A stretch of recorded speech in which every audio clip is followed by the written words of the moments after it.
Namaskar and welcome to Sansad Television. I am Vishal Dahiya and you're watching our special show Perspective, where we bring you detailed analysis of all key national and international issues. Today we're going to talk about the East Asia Summit. Now this summit is Indo-Pacific's premier forum for strategic dialogue at which all key partners meet to discuss political, security and economic challenges facing the Indo-Pacific. Now this forum has an important role to play in advancing closer regional cooperation. There are 18 members, including 10 ASEAN countries, along with Australia, China, India, Japan, New Zealand and Republic of Korea, along with Russia and United States. Now in 2020, the EAS members represented 54% of the world's population and accounted for approximately 62% of the global GDP, worth an estimated 2.3 trillion US dollars. Now, India participated as a founding member in the inaugural East Asia Summit held in Kuala Lumpur on 14th of December 2005. Since then, this forum has played a significant role in the strategic and geographical evolution of East Asia. It is also an important platform for furthering practical cooperation in the Indo-Pacific by building upon the convergence between ASEAN Outlook on Indo-Pacific and Indo-Pacific Oceans Initiative. Now, at the 16th East Asia Summit, held on Wednesday, leaders discussed matters of regional and international interest and concern, including maritime security, terrorism, and COVID-19 cooperation. Now, in this episode, we will discuss and analyze all aspects of this particular summit, try and understand the significance and relevance of the East Asia Summit as well, this particular platform. And for more on this, we're joined by a distinguished panel of experts. Let me first introduce them to you, beginning with, we have with us in the studio former MS Rashil Kant Sharma with us. Welcome, sir, to Sansad TV. We're also joined by Dr. Shriram Cholia, Foreign Affairs expert, and Retired Commodore Anil Jay Singh, who is Vice President of Indian Maritime Foundation. Welcome both of you gentlemen as well to Sansad TV. Let me begin with you, Mr. Sharma. And let's first start by putting things in perspective here when we are looking about or talking about the East Asia Summit. The relevance, the significance, where do we stand? This is the 16th summit of this particular forum. The East Asia Summit over these 16 years has come to occupy a place of high comfort level for all its participants. Mm-hmm. It brings them together on an agenda which is that of common interest.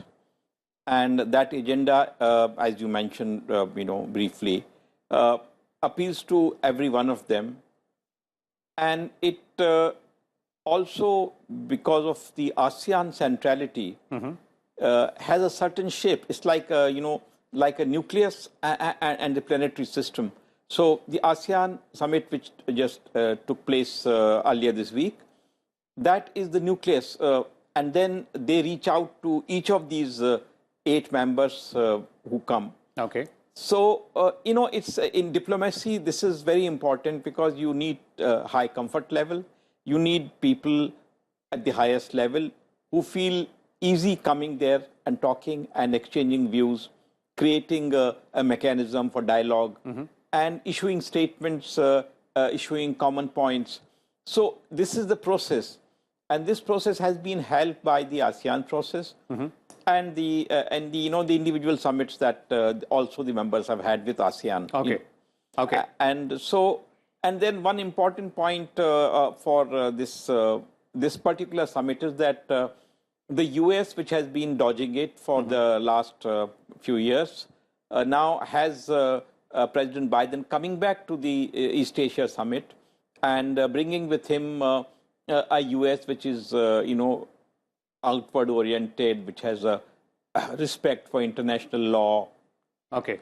And all these things for which US has stood for last 75 years, ever since the UN was created. Okay. So this is an important moment in time. Okay. And India also brings to our Prime Minister brings to this forum India's all-round acceptability, because India has no issues of attention. And in addition to acceptability, the focus on those issues which are important to the ASEAN member nations there in terms of economic development, in terms of tourism, in terms of, economic recovery, green recovery and mental health, all these issues which are there. Dr. Choli, I'd like to bring in here, as Ambassador Sharma pointed out, the significant part, obviously, one of the significant part is President Joe Biden taking part in the summit, but also what we bring to the table as a founding member of this summit. So, Vishal, the East Asia Summit is open architecture, and it's about creating a sense of a region where, in spite of the geopolitical differences and divisions and rivalries, all key member countries, ASEAN, ASEAN plus 6, now ASEAN plus 6 plus 2, 18 countries have something in common, which is, the shared geography and the shared space where we want to avoid, extreme rivalries that can lead to wars or conflicts. So it is about managing the region with the highest level leadership being engaged. So to that extent, you are right that India brings something special because we are in South Asia. We are not exactly in East Asia, but we have been involved in the regional architecture building. And we want our presence to be felt more to our east as part of our Act East policy. So we are engaging very closely with ASEAN, also with other member countries in the Oceania, which includes Australia and New Zealand, and of course, Japan and South Korea. China, of course, there is an adversarial relationship, no doubt about that. But China is also part of East Asia Summit. So in that sense, it's a very inclusive forum. Okay. And I think Prime Minister's agenda has always been to try and bring the region together with an emphasis on ASEAN centrality. And ASEAN centrality means essentially we should strengthen this regional organization so it is able to withstand what we clearly see as the Chinese bullying and hegemonic conduct. Okay. But on the other hand, if the US is coming back in, as Ambassador Shrikant Sharma just mentioned, that's also beneficial to keep the balance in the region, because in the earlier, during Trump administration, they had not paid enough attention to counterbalancing China through regional formations. So of course they will talk cooperation, of course there'll be a joint statement, of course it will look like we agree on some fundamental minimum common denominator. But at the same time, the presence and the voice of all these players will also place a check, because the Chinese economic dominance and the infrastructure dominance is too high in the region. And our goal, all the other players, the peripheral countries that are coming in from other sub-regions, is to maintain that balance and to make sure ASEAN is not weakened or divided or broken down through a Chinese game. But of course, Chinese have their own diplomacy with all these players at East Asia Summit, and they cannot be ignored either. So it's a very interesting formation. Indeed, it is a very interesting formation, and ASEAN centrality remains the key, theme there. Let me bring in Commander Singh also here. Commander Singh, one of the important focus points when we talk about East Asia Summit has always been Indo-Pacific, and when we look at Indo-Pacific, then another important aspect is maritime security. Now, this is an issue which is of key importance to everyone, all the member nations of ASEAN, as well as the other countries which are part of the East Asia Summit here. Yes, that is correct. Maritime security occupies a very central space in the entire narrative of the Indo-Pacific. Despite the fact that there are many other factors, they talk about education, they talk about capacity building, they talk about infrastructure, but security is a major element. Now, if you realize, when the East Asia Summit was first conceptualized and India became a founding member in 2005, the idea of the Indo-Pacific was still just an idea. There was no construct, geographic or strategic, which could really be called the Indo-Pacific at that time. It was Asia-Pacific and the Indian Ocean. And India, because of its Act Look East and then Look East policy, was included because it was engaging very extensively with the East, something it hadn't done for many years before that. Now, if you look at it in the contemporary context, the Indo-Pacific has evolved into a strategic entity, a single strategic entity, extending, as Prime Minister Modi said, from the shores of Africa, East Africa, to the shores of the Americas. Now, that is India's perception. Every country has a different perception of where the Indo-Pacific begins and ends. The Americans have their own perception, Japan probably has its own, and Australia has its own. But the fundamental fact is that the Indo-Pacific cannot be classified by cartographic boundaries. It is an idea. Indeed. It is an idea which talks about maritime cooperation, rule of law, maintaining a rules-based order. And India has at every stage emphasized the fact that it is not against anybody. Whoever believes in these cardinal principles of good governance is welcome is welcomed in the architecture as an inclusive cooperative member. Now, if some members choose, or some countries in the region choose not to be part of it, well, that is their issue with it. Okay. The other thing which is significant, which I would like to highlight, is that in any such, in all these in all these mechanisms that have been established, be it ADMM plus, be it EAS, be it ARF, and even now the Indo-Pacific, India remains the only Indian Ocean power. Everybody else is a resident Pacific power. Now this has a significance because when you look at Asia Pacific, it was ASEAN centrality. Indeed. India still believes even for larger Indo-Pacific, it's ASEAN centrality. But if you look at the wide expanse of the Indian Ocean, if indeed you take it from the shores of East Africa, that entire oceanic space is largely India's primary area of responsibility. And the contestation that is going to take place in the Indo-Pacific is slowly going to move from the Western Pacific to the Indian Ocean as China sort of advances its maritime aspirations further westwards, heading towards Europe. Indeed, maritime security does remain an important issue there, and you rightly put it there,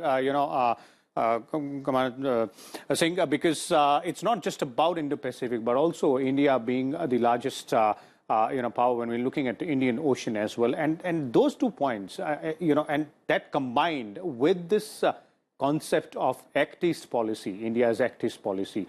How do you think, Mr. Sharma, we are moving ahead vis-a-vis not only the declarations or the cooperation understanding being achieved as these forums, but also in terms of bilateral engagements with all these member nations? Yes, this is what I said also earlier, that India brings to this whole gathering a certain highly positive dimension. India's bilateral relations with each of them, even with China, despite the border issue, our trade is expected to go beyond $100 billion, which indicates that we are also working together with them in areas where we can and cooperating. At the same time, at the question of dispute settlement, we are very firmly engaged. So, and as for the ASEAN, India's relations with ASEAN have really, gone to several high, points. 30 years back, when I used to deal with ASEAN as a joint secretary in the ministry, our total trade with ASEAN used to be something like $2 billion. And today it has gone into $70–80 billion in that range. And with Singapore, with Indonesia, with Malaysia, we have excellent relationships. Then South Korea and Japan and Australia and New Zealand, they are also our partners. And then we share the same maritime concern. To me, Indo-Pacific actually is a right formulation because it connects 2 oceans, Indian Ocean and Pacific Ocean. While the Asia-Pacific was a Cold War construct which connected a continent, half continent. With an ocean.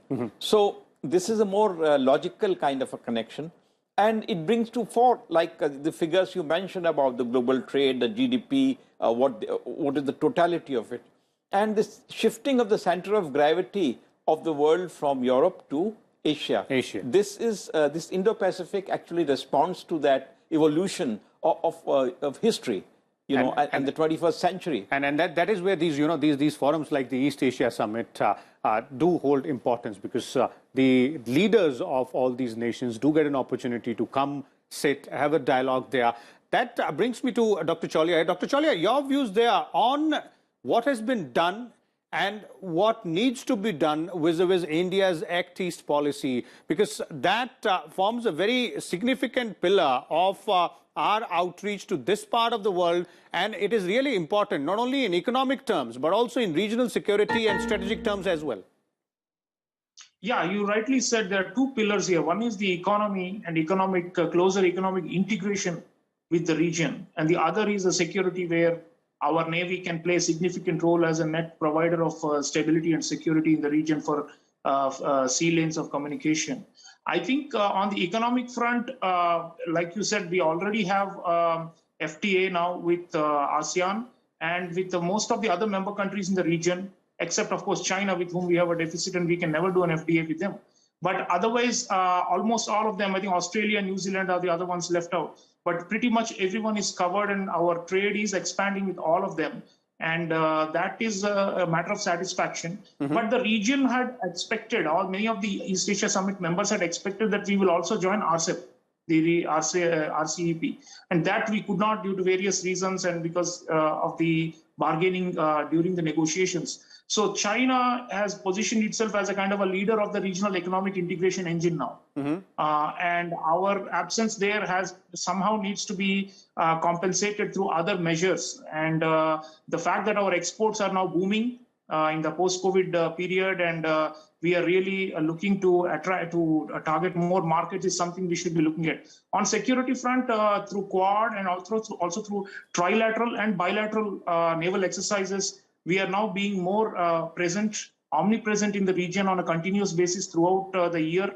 And our patrols and joint patrols with partner nations have expanded. And a lot of countries like Vietnam, Philippines, they really appreciate India. They want more of us, our presence there. Of course, our core region is Indian Ocean region, but we are also moving further east to project power. And ultimately, in 10, 15 years, you can see the full bloomed nature of India as a major East Asian power. Right now, it's arguable that we are only limited to Indian Ocean and that our presence further afield is not as significant. But together with like-minded partners, be it Quad, Quad Plus, or with individual or bilaterally or trilaterally with ASEAN countries, we are making a presence. With Australia, we have a major relationship.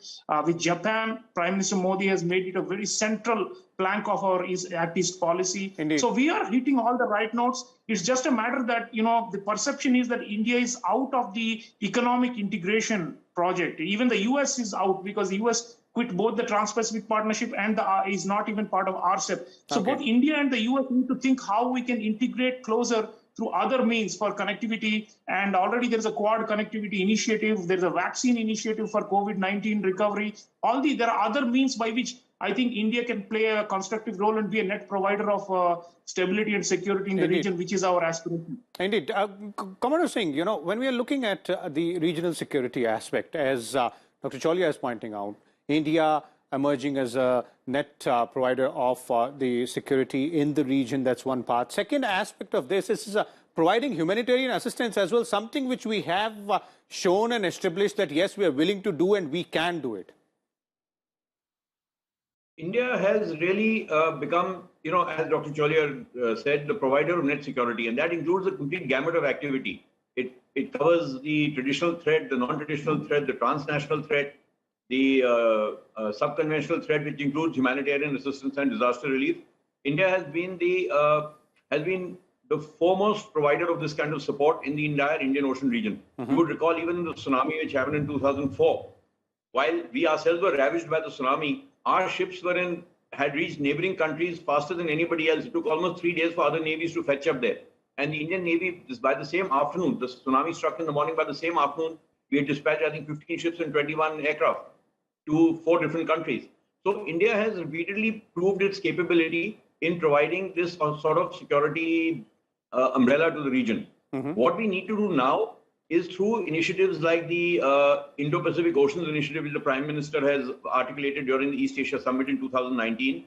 We now need to look at the larger picture.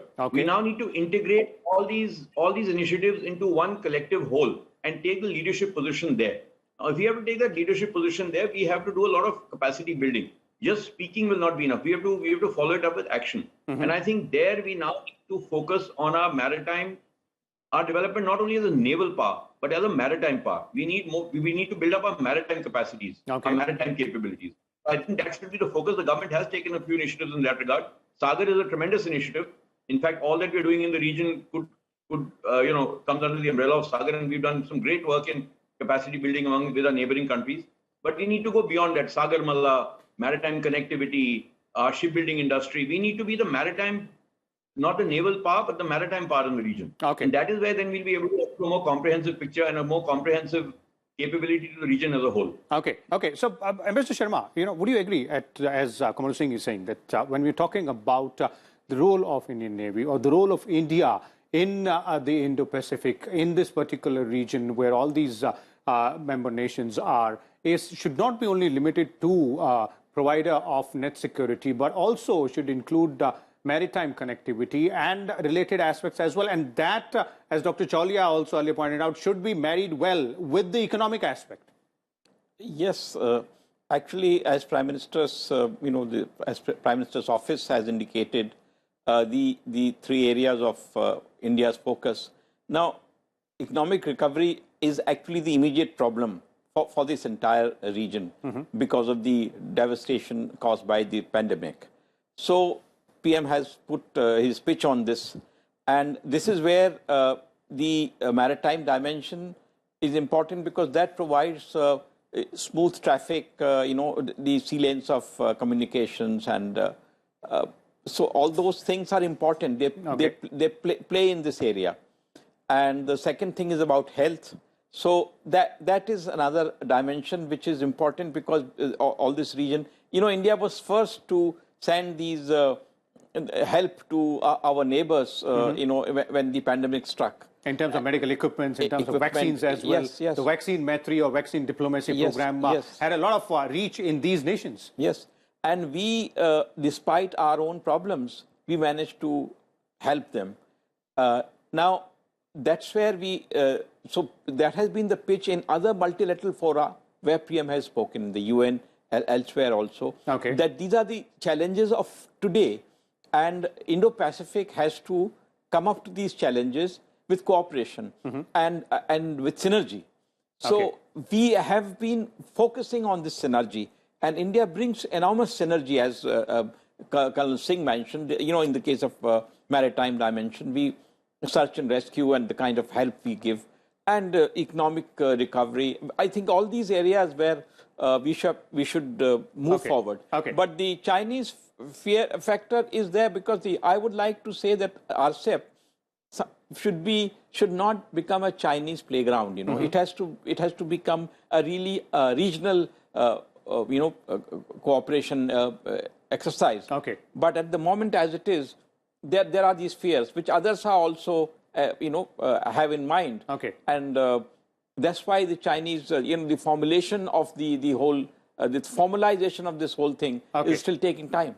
So cooperation and synergy, you're saying, Mr. Sharma, are the two key words there. But those two aspects, and quick concluding comments from you, Dr. Cholia, on the China factor, one, and second is, Mr. Sharma is pointing out that clearly we will have to look at both the security and economic aspect as well. Economic more so in the post-pandemic period right now. It's very important for most of these ASEAN member nations as well. Yeah, no doubt. I mean, they are looking to India as a big market for them, and we have been fairly open to them for their exports, and we would also have like to have more reciprocal access to their markets. But one thing which we must be emphasized, Vishal, is our cultural diplomacy. Also, Prime Minister has emphasized the Buddhist circuit, and he is now developing the infrastructure within India to connect it to ASEAN region and beyond. Indeed, and that's a very important aspect. Buddhism matters, and India is central for Buddhism, and we have to emphasize more of that cultural connect. It may sound like a platitude, but it's not. For the average people in that whole region in Indo-Pacific, Buddhism is a source of sustenance and faith, and they all need to know that India is a source of this, and we support these civilizational linkages that is going to be complementing the security and the economic linkages, the cultural diplomacy. There it is. Thank you so much, Dr. Cholia, Kamal Singh, as well as Mr. Shilkant Sharma, for sharing your views and inputs with our viewers. As our experts were pointing out, clearly, when we are looking at the East Asia Summit, this grouping is the place where leaders of all ASEAN nations, as well as the other countries, 8 countries which are part of it, do come together, share their views, look at the way the future roadmap has to be charted. And the two keywords seemingly are synergy and cooperation when we talk about either regional security or the economic recovery in the post-pandemic world. We'll come back again with a different topic. Till then, keep watching Sansad Television. Thank you.